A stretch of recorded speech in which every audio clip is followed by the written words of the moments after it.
pretty big. You know, I've always grown up watching Blaine and Anoka, you know, play, and it's a big rivalry, you know, big ball game here, and, you know, it means a lot to play them, and hopefully we can come up with the victory here. Well, the Anoka-Blaine rivalry is probably one of the best in the state. We have such similar offenses and similar defenses that we learn a lot from each other every year in and year out.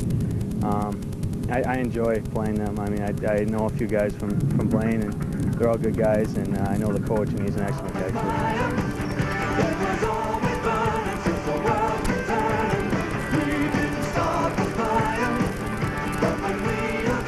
A year ago, the rivalry took an unexpected turn as the Tornadoes hammered the Bengals twice. Blaine looks for revenge in the first meeting of '95. Next.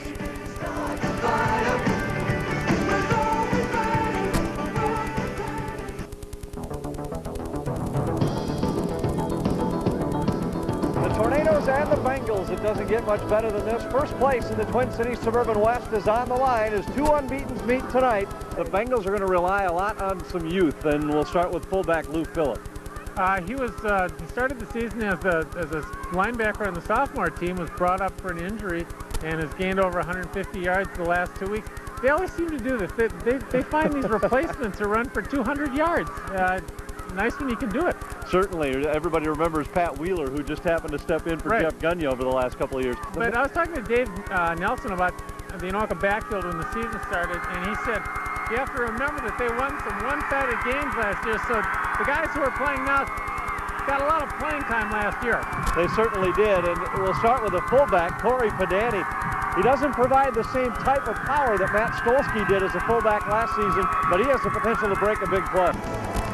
The Tornadoes and the Bengals, each undefeated as they head into this Twin Cities Suburban West showdown at Blaine. These two know each other very well. It's the 26th meeting all time. The Tornadoes lead the series 14-11. Last year winning two games by a combined 78-21. Opening kick received by the Tornadoes and Brian Greenbush. Tom Wilberg, the quarterback, the speedy Matt Ryman, Jason Brownlee, the halfbacks, Corey Padani, the fullback, Jason Padani and Brian Greenbush are the receivers. First down, they give to Corey Padani, breaks through a hole in the right side. And Padani is all the way down to the Bengal 27-yard line. Junton and Savageau, Olestead, Lou Phillip, the sophomore fullback, Jeff Anderson is primarily a blocking tight end. When they go to the air, it'll be Barakat Kiros. Boy, there's some big linemen this year. We've seen that Armstrong lineup. Pretty quick. On 2nd and 9, Padani straight ahead, breaks a tackle, he's to the sideline, one man to beat. And he's whipped down from behind at the 15-yard line, a touchdown-saving tackle by Kevin Lamson, but that's the second time. Another 38-yard run. Well, from that angle, it looked like it was good, but obviously you're not straight out of the goalpost. Jumping to throw, looking for Kiros, has it, first down at the 39-yard line. Got to open things up. Jutton on the play action, looks to throw again to Kiros. He's right on the money this time. Kiros with a catch down to the Tornado 40-yard line. Very well. They try the reverse, and it breaks through. Savageau is inside the 20 and down to the 18-yard line. See the time remaining in the first quarter. Play action, Jutton. Kiros was open. Instead, he goes over the middle. Touchdown!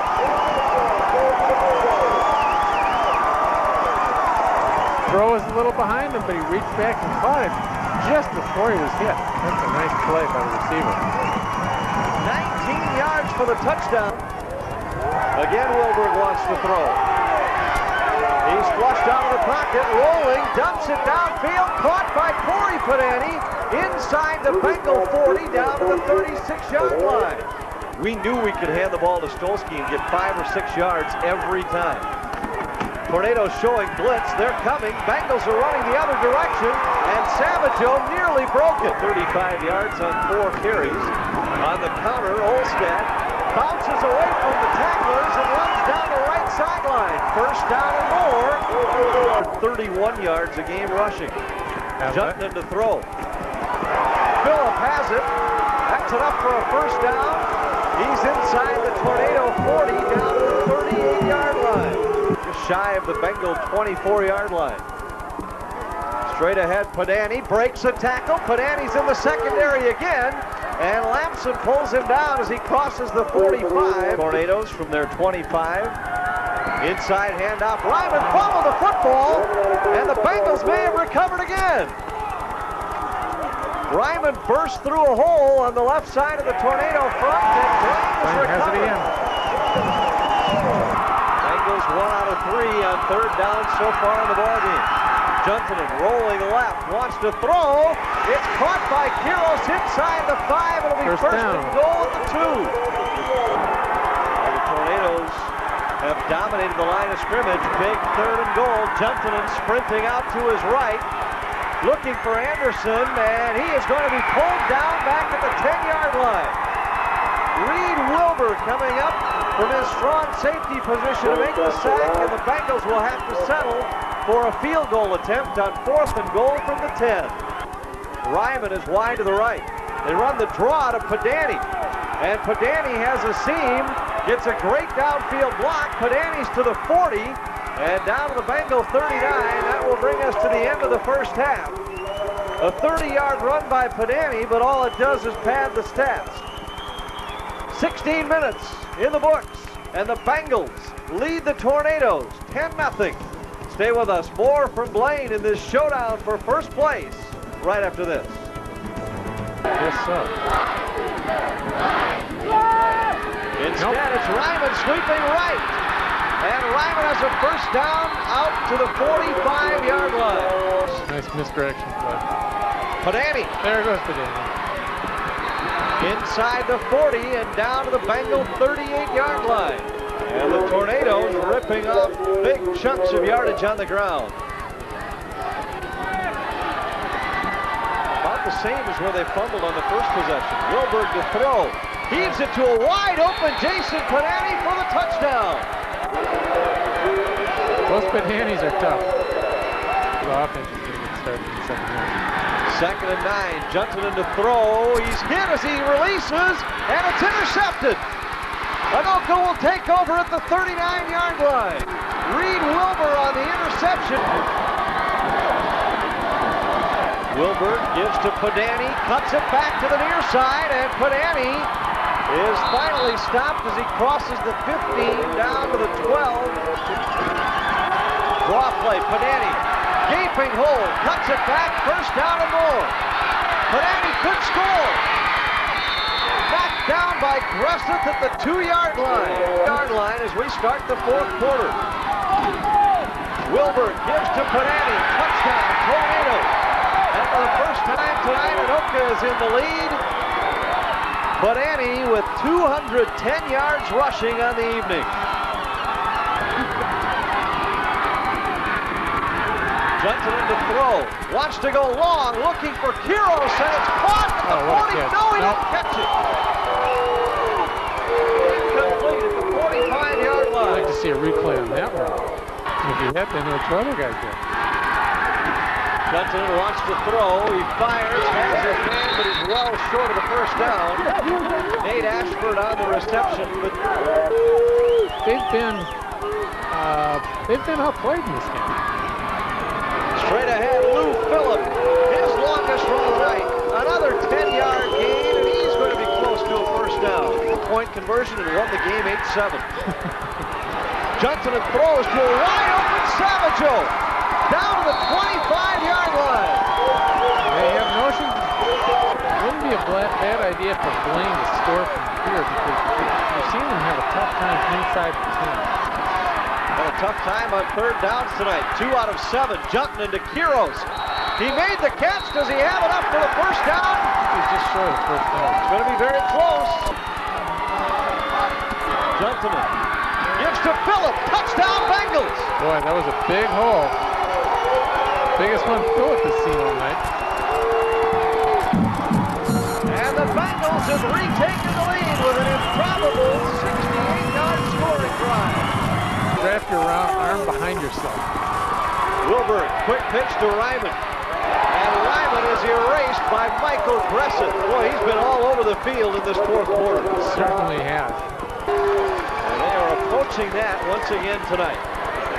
Ryman sweeping left. Ryman into the secondary, breaks the tackle.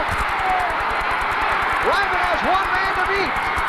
And he's pulled down at the 16-yard line. Greg Seaver managed to keep up with the speedy Lyman. Last time we blocked it. The kick Wide. is good. Lyman hits from 28 yards out with 2:33 remaining.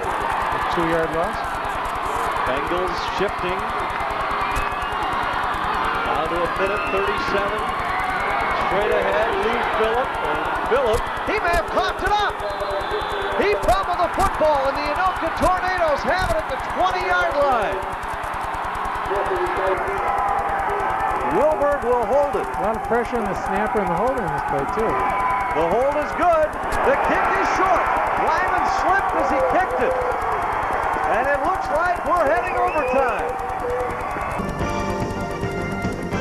Coin toss won by the Bengals. They choose defense.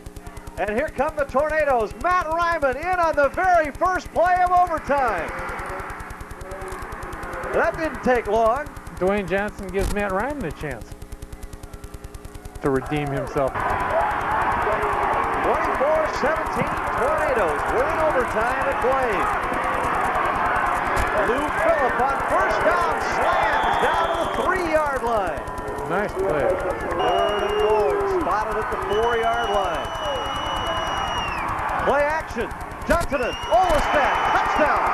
And the Bengals are a point after touchdown away from sending it to double overtime. The 1988 state championship game, the Bengals against Cretin-Durham Hall. They go for 2 and win it 25-24. What number was Tom Newman? Juntonen's going to throw for it. It's incomplete, and the Tornadoes win it. He threw it for tight end Jeff Anderson, and it goes off his fingertips, and Anoka has won it on the Bengals home field. The final, Tornadoes 24, Bengals 23 in overtime. Stay with us. Our postgame show is coming up.